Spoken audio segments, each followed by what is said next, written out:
ব্রাহ্মণ কুমার, তুমি শুনোনি এই রাজ্যে গোবিন্দের চরণে পুষ্পাঞ্জলি দেওয়া নিষেধ রয়েছে। এই রাজ্যে চলবে না আর কোনো কৃষ্ণ পূজা চলবে না, কোনো নারায়ণ পূজা চলবে না, রামদেব পূজা। তুমি এই পূজা অর্চনা করতে পারো, তুমি এই পূজা অর্চনা করতে পারো।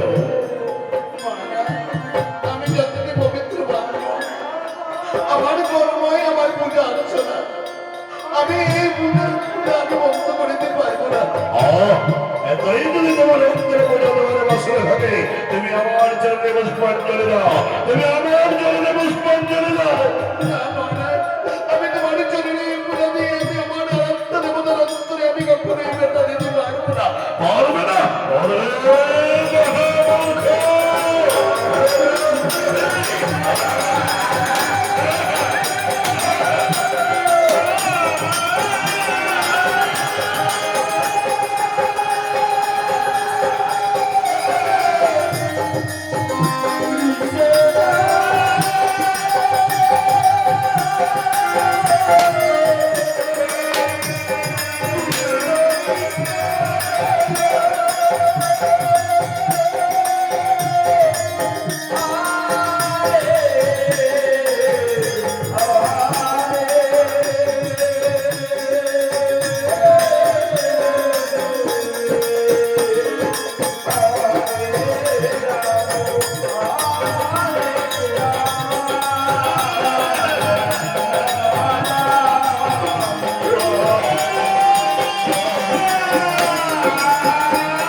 না